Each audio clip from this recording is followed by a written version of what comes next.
Hello, everybody. Hello. I'm going to allow you guys to come in. When you come in, say hello. Come on in. Hey, Leslie. Come on in the room. Oh, my goodness. Come on in, y'all. Hey, sis. Hey, Kashinda.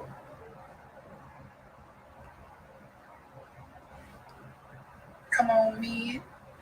Okay, hey, play playback on there. That's you. I'm on.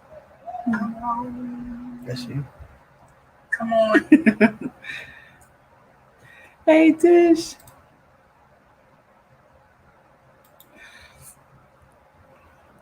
So, as I say every week, the plan is not to be before you guys long, but we wanted to share with you guys a little bit about our story and our life with autism.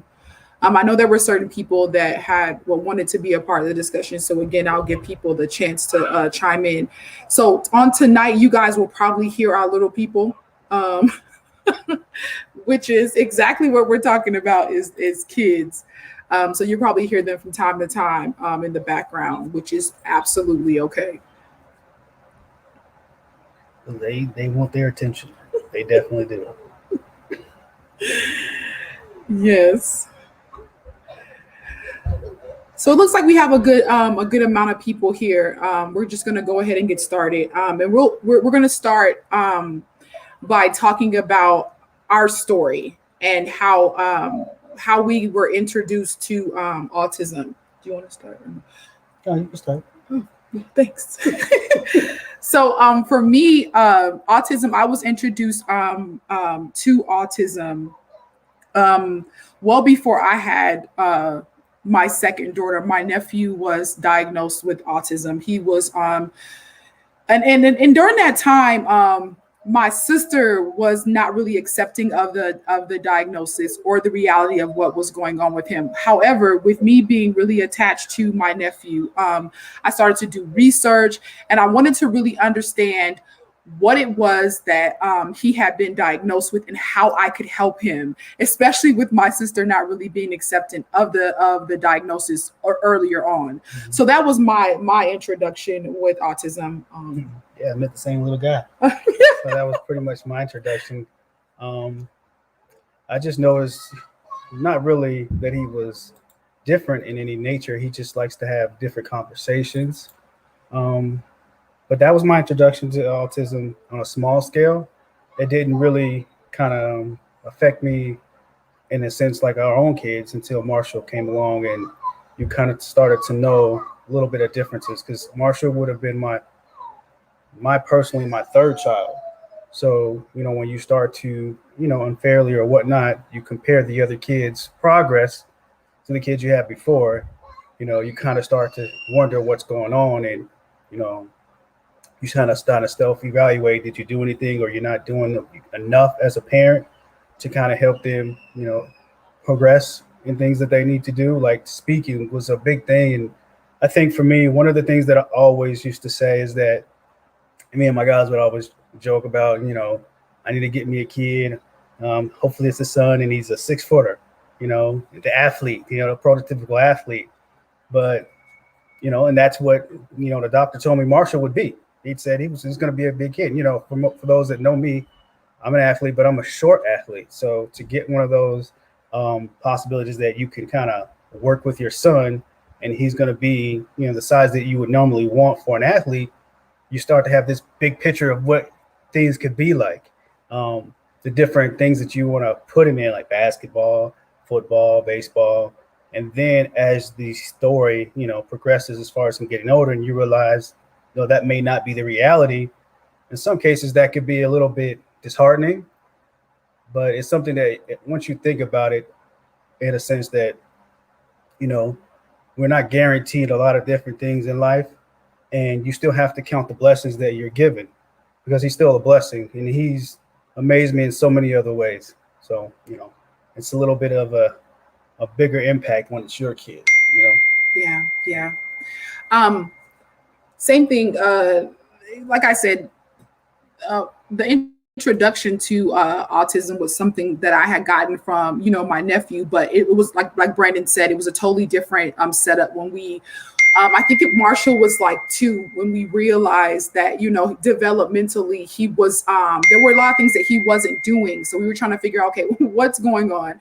So me being who I am, it's like, let's take him to get assessed. He's 2 years old, right?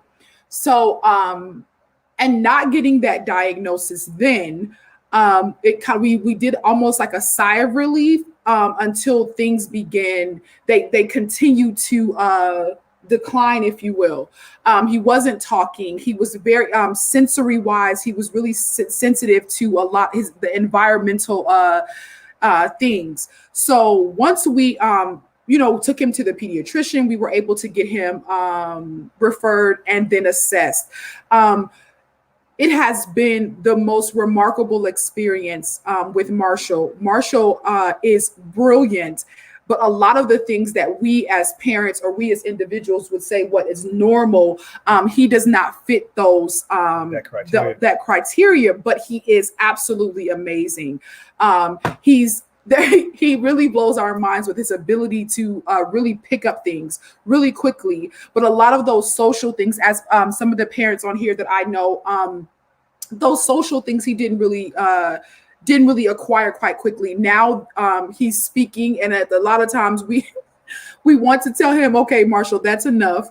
And as we initially, for me, it was overwhelming when we initially got the diagnosis and the acceptance component came into play. Like, this is who your child is, because as parents, you have this notion of, or this idea of what your son should be, right? I have my 2 girls, but I always wanted a son. I wanted a daughter and I wanted a son. And to have Marshall and to realize, again, those very ignorant stereotypes that we have accepted, those begin to play in my mind like, oh my goodness, well, he's not gonna.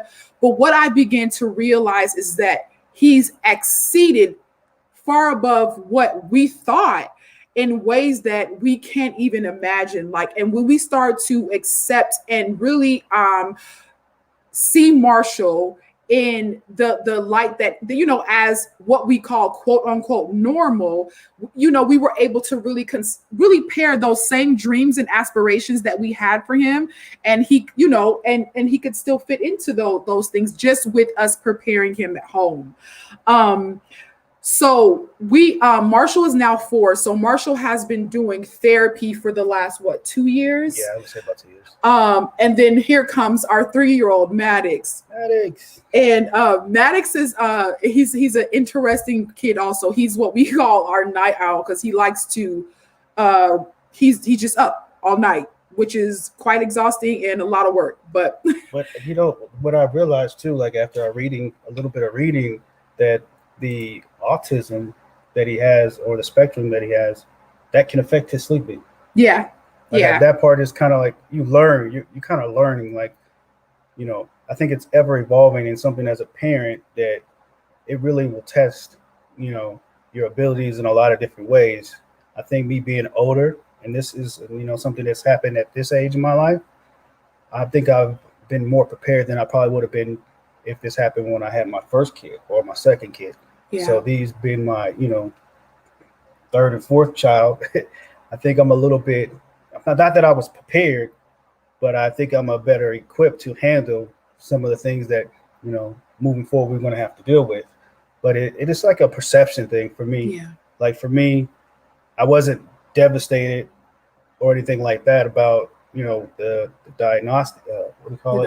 Diagnosis. Mm-hmm. I said, I'm gonna love him regardless. Yeah. I think I have to have a little bit more patience and understanding that some of the things that we expect out of our children, that he may not be able to meet them in the traditional way. Yeah. Mm-hmm. So, I just sit back and watch them, and, I try to see where they're at, especially with Marshall, because he's a little bit older.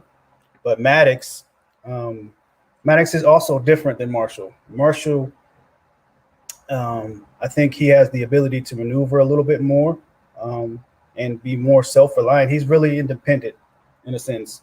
Maddox, it's not that he's not independent. He really is a little bit like me. So he's a little bit more like an introvert.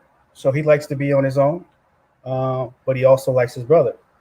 And just a lot of those things that as a parent, I think we have to kind of see our children for who they are and not what we want them to be. Yeah. You know? Yeah. So I think that we just got to kind of take that in consideration. That like I said, I wanted a sports, but doesn't mean they can't play sports. It's just that I may have to have a different vision for it.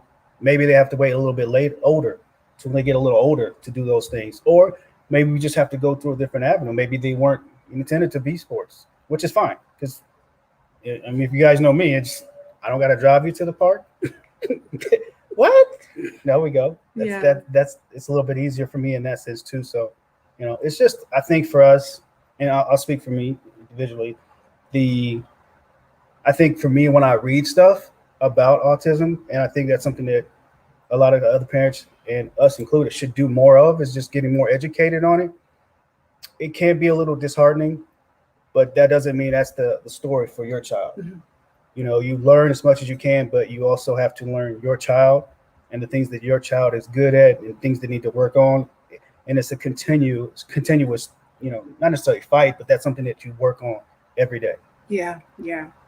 I know after, accepting the, Marshall's diagnosis, and then have to be introduced now to the idea that, Maddox Yes. is now on the spectrum.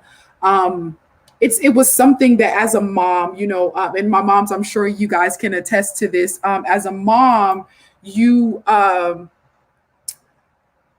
it's okay. What did I do wrong? Okay, what could I have done differently? And then, of course, with with being high risk, the last few pregnancies, when you go and you talk to that geneticist and they tell you all these things that, oh, this gene comes from the mom and this, and the third, I went through a period where it was just like, oh my goodness, Mm-hmm. and then seeing the difference, and they were telling us like, there's a broad spectrum, and understanding that the spectrum is not something that goes this way, but it's a circle, and understanding that they're with the kids that are on a spectrum, they're in different areas of on that spectrum, and it doesn't mean that they won't fulfill the goals that you may have for them, but they can. It just takes a matter of the parents figuring out a way to adjust the teachable moments, their learning abilities, and just move forward in that way.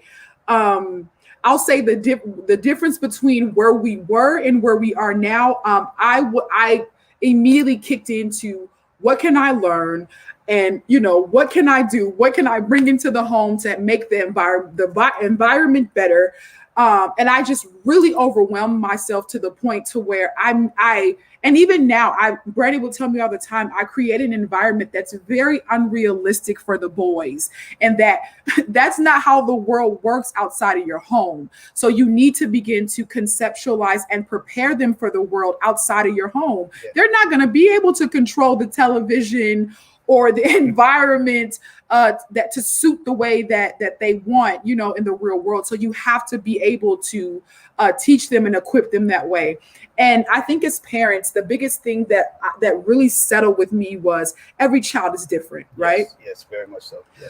And with that, you are to figure out a way to parent each child.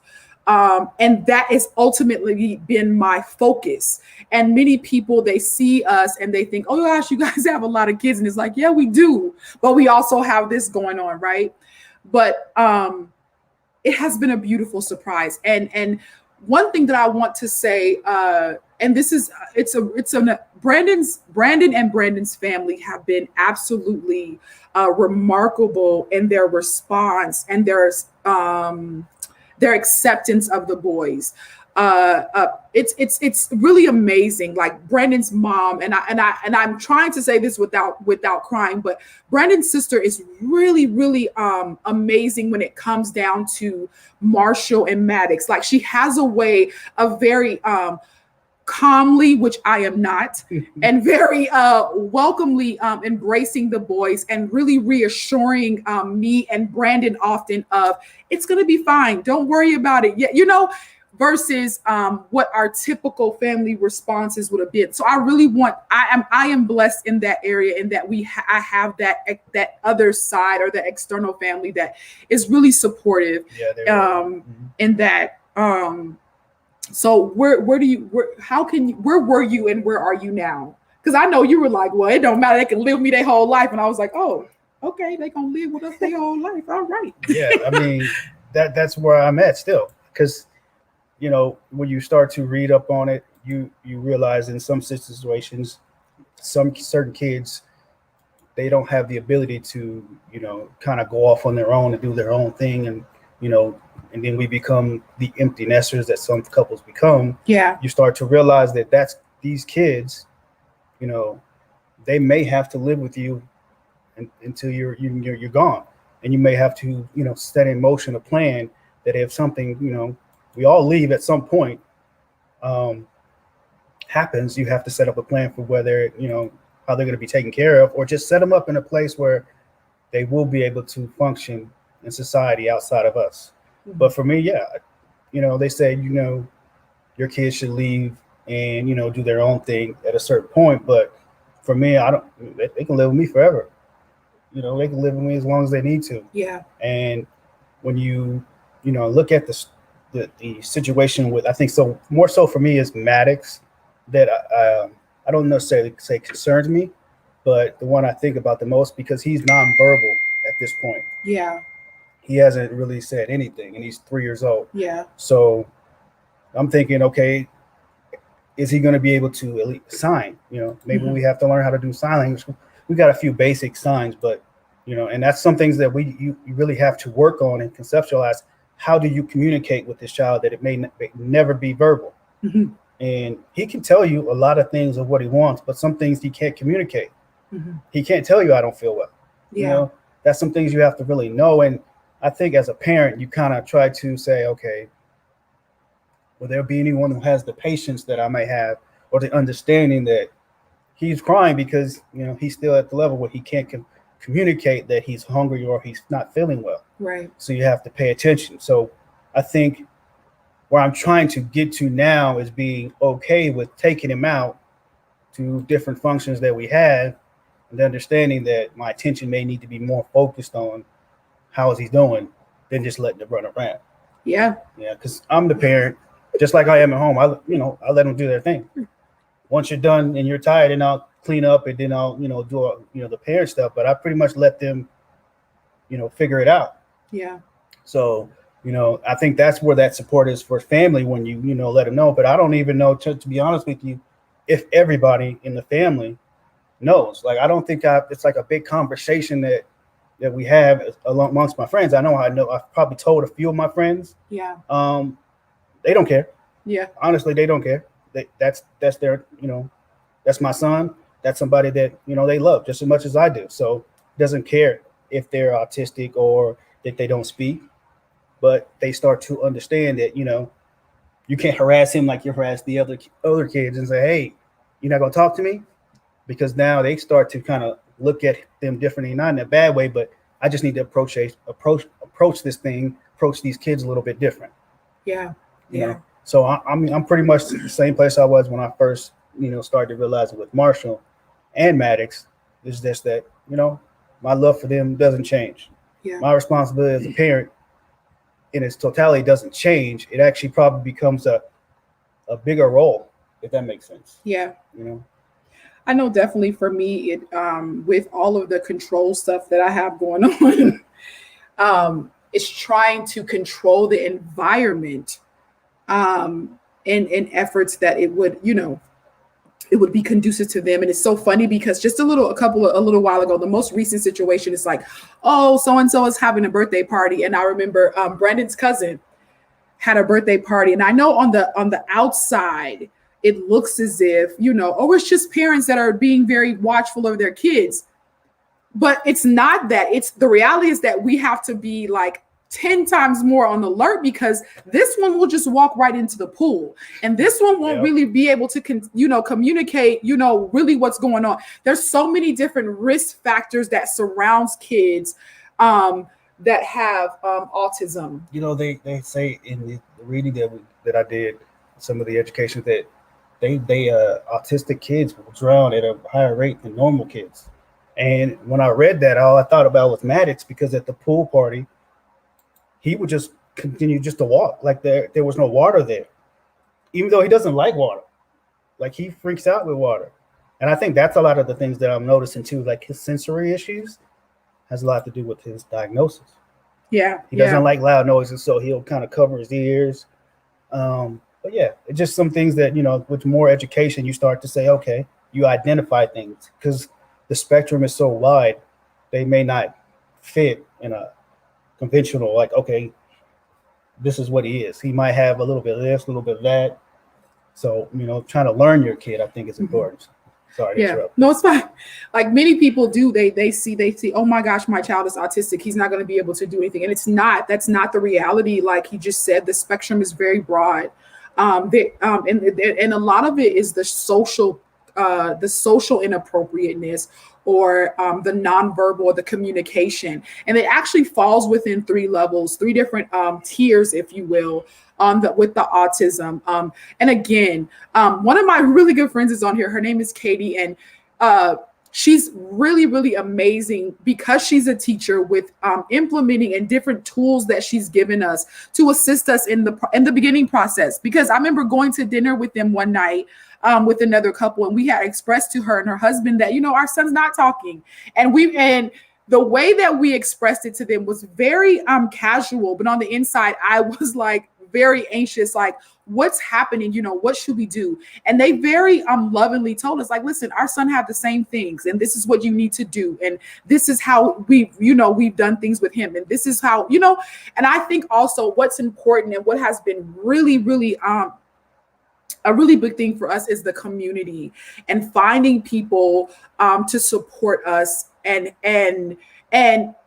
I think now, and it's so funny, because I was having a conversation earlier with one of my friends, and she was just like, I don't know what things would have been like if we would have been still in some certain environments, because there are some environments where the behavior of the child is addressed more so than the reality of what's going on with the child. Or you don't have control of your child. You need to do this, and your child should be doing this, and not really understanding that those things are neurologically different, and they're wired different than other children, right?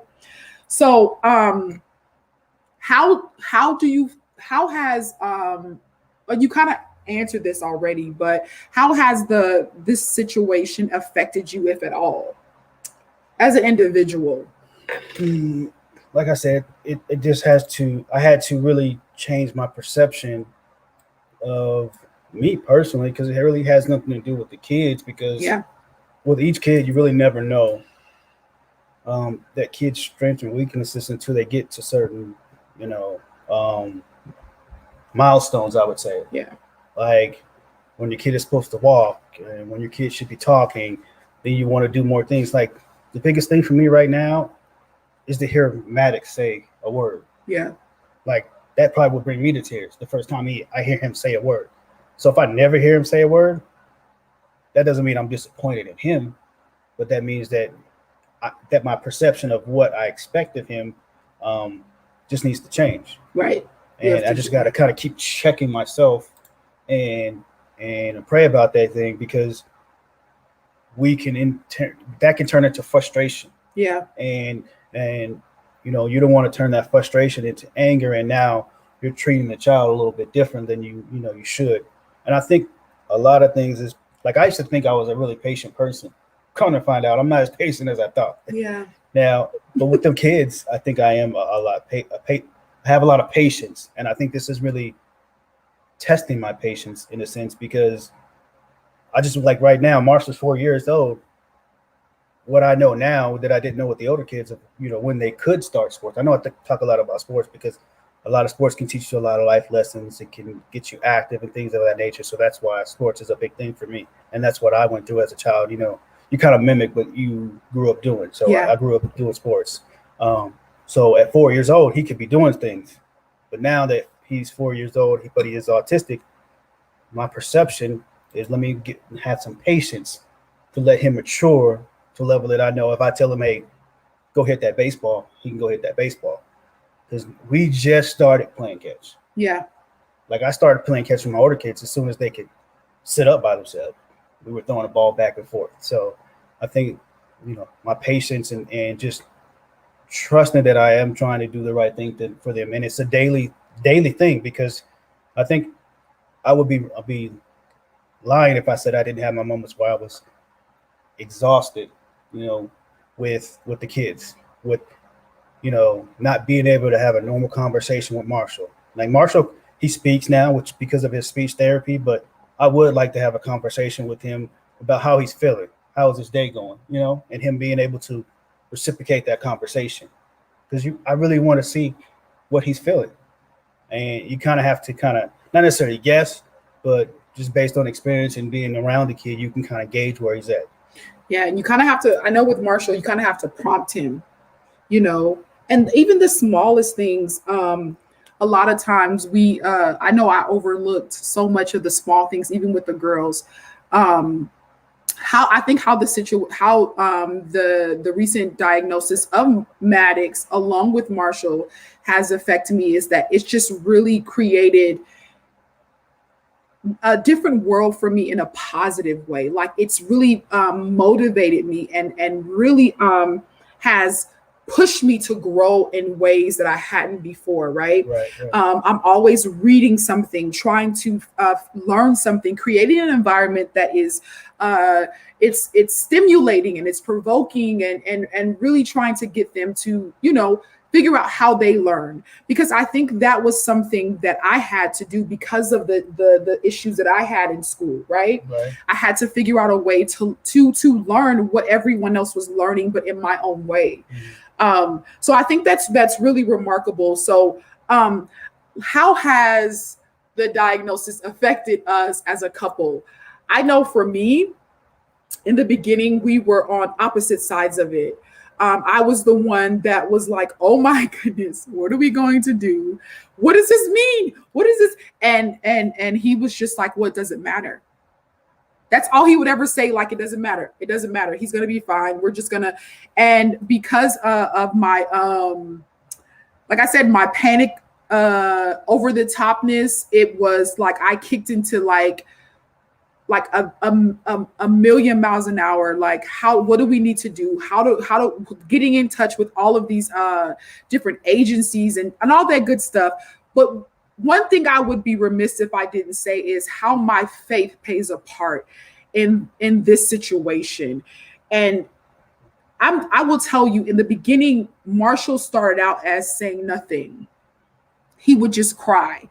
And even with the therapy 3 times a week, God is faithful. There were things that I stayed before God about with my son. There are things that that my mother-in-law stayed before God about for my son and my husband. And God truly worked things out when it came down to my children. And and that's why I say, like, it's such a remarkable experience, because God is always amazing me. He's always surprising me and showing me that he is God.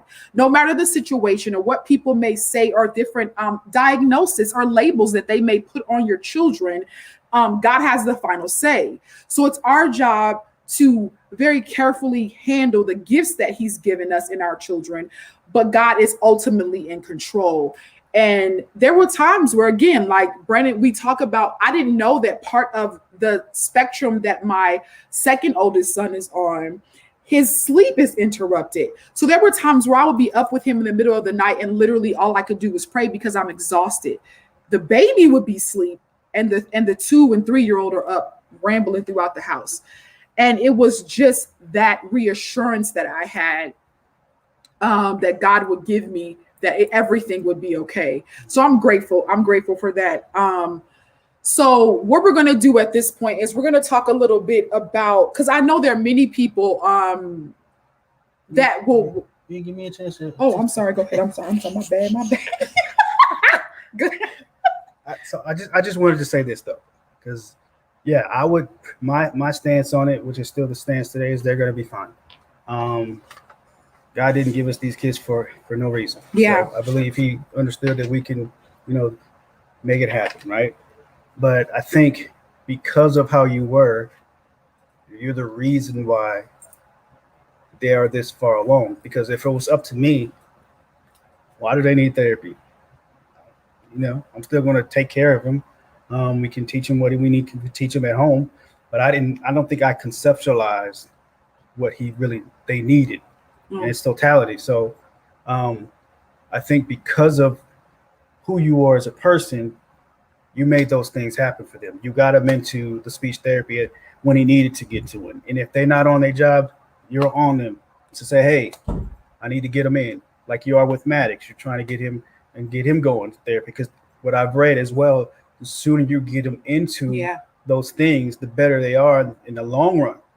Because it's about a long-term plan that you should have. Yeah. So I want to thank you for that, because you made those things happen. It wasn't me on the phone. It wasn't me taking them to the doctor and getting those things assessed and kind of following through. Because to be honest with you, it's kind of similar to, I think, your sister, in a sense that you look at a kid, he'll mature, he'll progress. It may be just be late, but getting him that help as you did is one of the reasons why Marshall was, I think, thriving and a little bit better. That we are able to have a little bit of a conversation. Those conversations are impactful for me as a parent. It kind of is like that breath of fresh air. Like, okay, I can see us, moving past this. It's not past the autism, but past the stage where now I wasn't able to communicate. He'd come and say hi. Like the first time he said, "Bye, Dad," I was dropping him off at therapy, and he was like, "Bye, Dad." I didn't show it to him, but I almost broke down in the parking lot. Like, I don't think he realized how big that was to hear him say that. Yeah. So again, I just wanted to thank you. That's why I didn't want to get passed over. Yeah, it was, not accepting. And that's the thing as moms and even dads, but I can only speak for myself.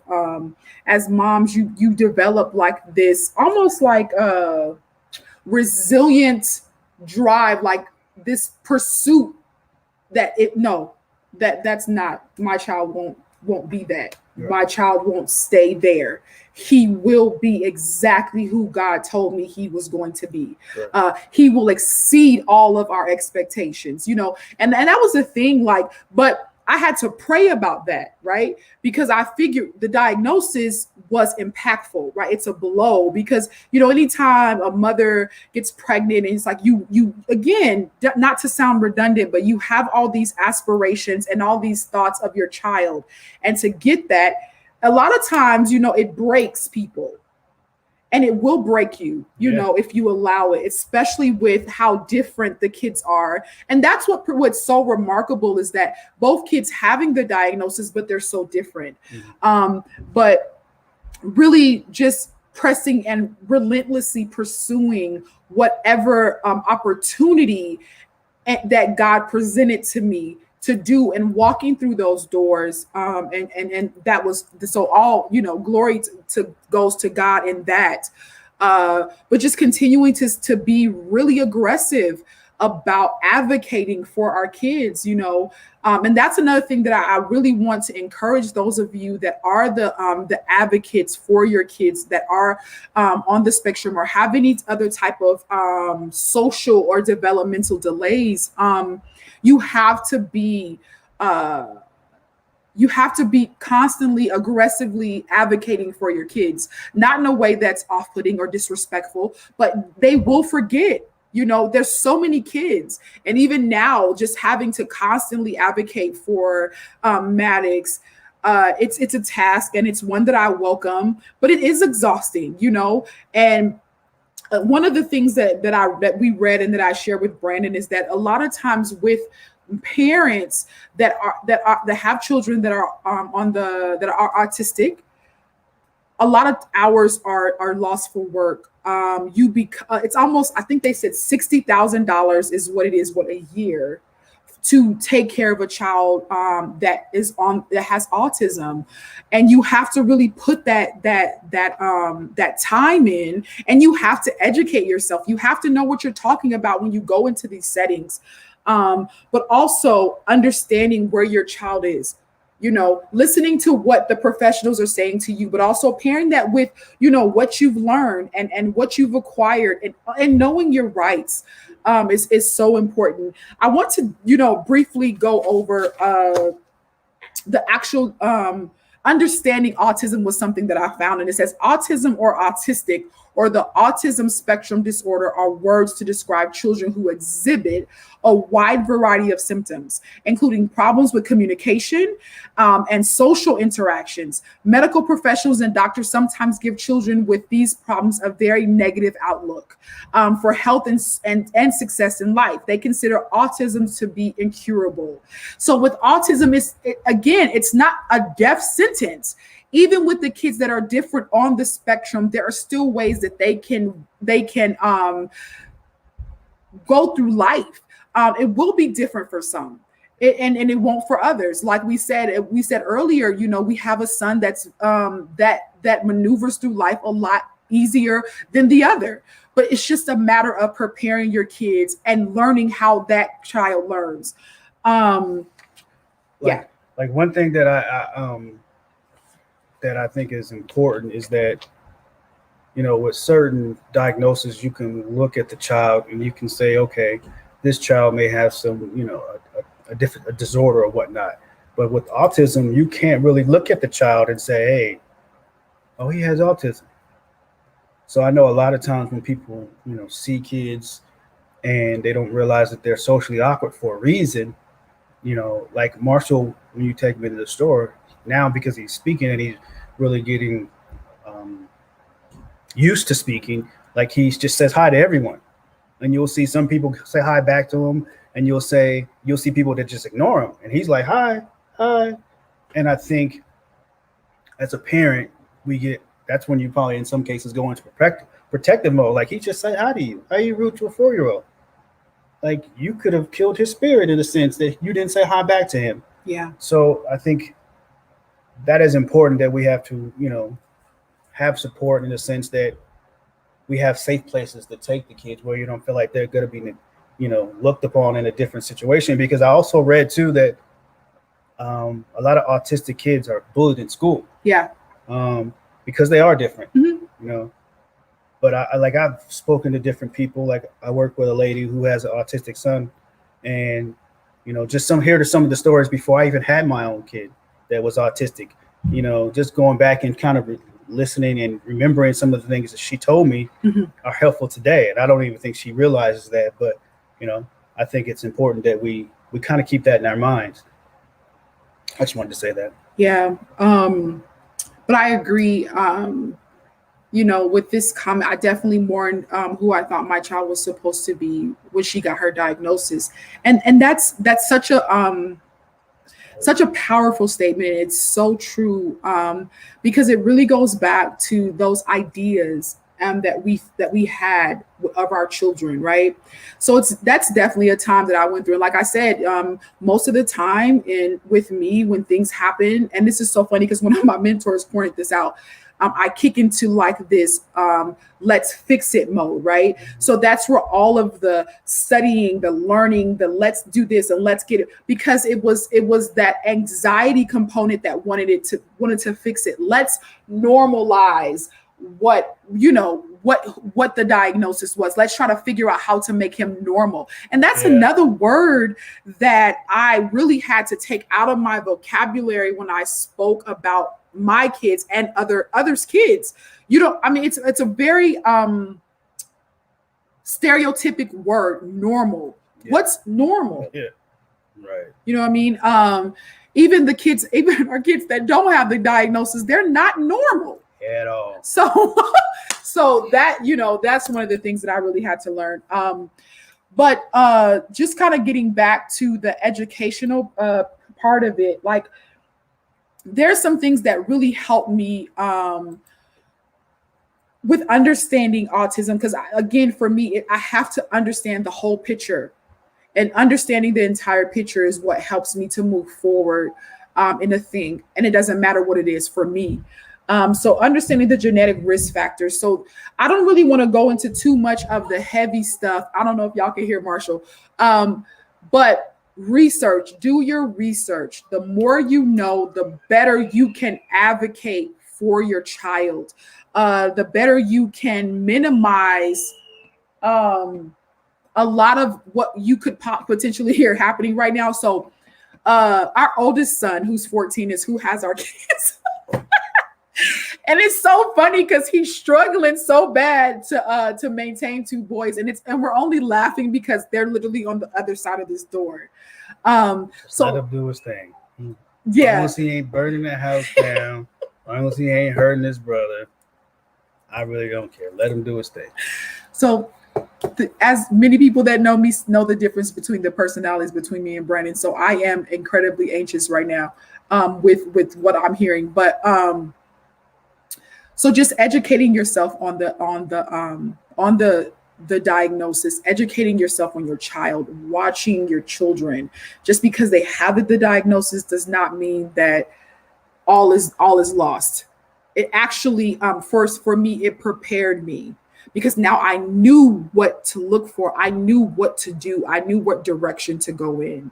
So it really helped me. Yeah, do you have anything else? If you guys have any questions of us, any comments, you guys have been actually pretty dope in chiming in. If you have any questions, you can ask them now of us. I would say we're pretty open. Again, if there are family members or friends that didn't know about our children, it's not because we were trying to conceal that or hide that from you guys. It's just because we've been busy trying to take care of them. It wasn't. It's kind of like that thing they say about Drake. He was hiding his kid from the world. Well, yeah. No, we're not hiding the kids from the world. We're protecting our kids from the world in a sense. And and that's the unrealistic thing that I often do. I really create an environment in our home that is not realistic to the world, but it's in my endeavor to protect the kids and keep them safe and to lessen the stimulants that is happening. So yeah, we're gonna do more of exposing our kids to different environments because they are getting older.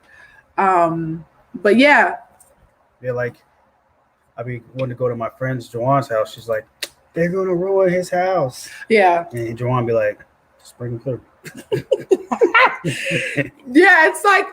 Yeah, I remember the first time we did that. They were really little, and it's like Maddox went through the house. He was like ripping stuff out of the. I was like, oh my goodness! Because they just want to touch everything. They can come back. Like Marshall, if you've ever experienced Marshall, he loves cars, but he's really inquisitive in a sense that he wants to see how almost everything works. Yeah. To a fault. Like I remember one time he put water. No, he watched my phone. Like, yeah. Like I've been through like a few phones because I let Marshall, you see my phone. And for a kid who can't verbalize, he can maneuver through this phone better than some adults that I've seen. So, I mean, for me, I think just to be quite honest, he gets a lot of passes for me because of who he is, not because of his diagnosis. I can't say the word for whatever reason, but I let him do things. I'm curious myself, so let me see what he can do. And then sometimes it ends up costing me money, but you done saw like 4 or 5 times. You got like I'm trying to. Okay, so this is what he does. He washed my phone once because I guess it was dirty. He wanted to see if he could clean. Wow. Okay. Then if the phone dies while he's watching his videos, he's gonna toss it. So I'm trying to get to a point to where he knows that not to toss it, just to put it on the charger. He's getting there because he'll put it on the charger, but now he wants to unplug. As soon as it turns on, he's unplugging it to play with it. So progress. There's going to be ups and downs, and that's like a small picture of what I see for Marshall. He's going to try to figure it out, and then he's going to make the necessary adjustments for things he does. Like he won't make his own race car tracks out of anything, whether it's straight, bends. You'll clean his room, and then 5 minutes later, the whole room is destroyed. And it's not that he's trying to keep it dirty; he's trying to make himself a ramp. So for all those, if you ever wanted to get Marshall anything, race car tracks, the cars. Yeah, that's it. Like if he goes to your house and you have a car, he's gonna take it. You might not have a car when he leaves. That's one of the most amazing things about Brandon's sister, because like he'll go there and he'll like take whatever, and she's like, "Oh, it's fine. I got that for him." Like she literally has stuff at her house for him, and or she doesn't care if he takes things, right? And she has boys there at her home, but that's the type of support that I really I really love. But yeah, absolutely. I'm sure she does. Marshall is remarkable and extraordinary, and I didn't think I would ever use those type of words to describe my child at this age, but I do, and I'm so grateful. Yeah.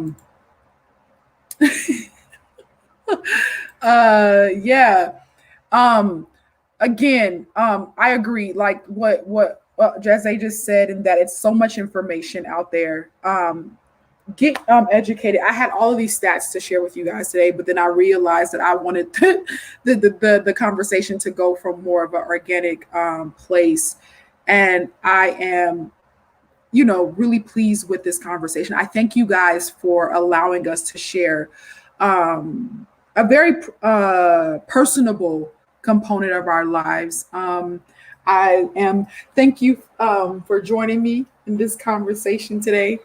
This is good. I always love having him here. Yeah, I'm usually the one when she's doing her thing that's trying to keep the kids calm, and But I told her too, like, with kind of conversations like this, it's like we got the door closed and the older kid watching him. I'm like, you should just let things happen the way it would normally happen. Like if he comes in here, let him come in here. Then you could see, gives you a better insight to what we deal with on a daily basis, because it's really a team effort, and not just with us. The older kids are really helpful. They understand, the complexities of each kid as well, and you really feel when part of the family is gone. You know what I mean? So the girls are gone right now, so you can kind of feel their presence being gone, because they each have their, not necessarily their kid that they really helpful with or bond with more than the other, but you can see the relationship between each sibling, So it's a new adventure every day. Absolutely. Every day, like it's something different every day. Like I think it was with any kids. Like when you hear them quiet for too long, something to happen. Like Marshall did something, and it's usually Marshall. Marshall's like the ringleader. Well, here's the thing. Marshall is the one that's doing stuff, but we went through this period, and this is really not a funny moment. It's actually, it's so scary, these moments. So when we moved into the house that we're in right now, again, it's understanding the kids. It's understanding how they work. Maddox is the kid that doesn't speak. Maddox would literally go downstairs and go out the front door, and will be down the street. So because of us being so, we were accustomed to Marshall. We weren't accustomed to how Maddox would operate. And again, this would happen quite a bit, so much to the point to where now we've pretty much like bolted the front door with this device that we got. But those are the moments that we had to really like, and I said this to someone earlier, like with children that are growing up with this this diagnosis, you have to be able to pivot at any point, because it'll change, and you have to go with whatever direction that things are going. It was almost like a friend of mine said she had to unlearn all of the stuff she didn't even know she knew about parenting. And when she said that, I was like, wow, that's what it is. Like all those things that you didn't even realize you knew about being a parent, you have to unlearn those things and adjust to the child that you have in front of you. So again, thank you guys for your time. Thank you for this opportunity. I felt it necessary to share with some of you, our story, our journey with autism. I didn't. I probably should have done it during the time that we were. It was the autism awareness, but I had to first get in a space that I could be.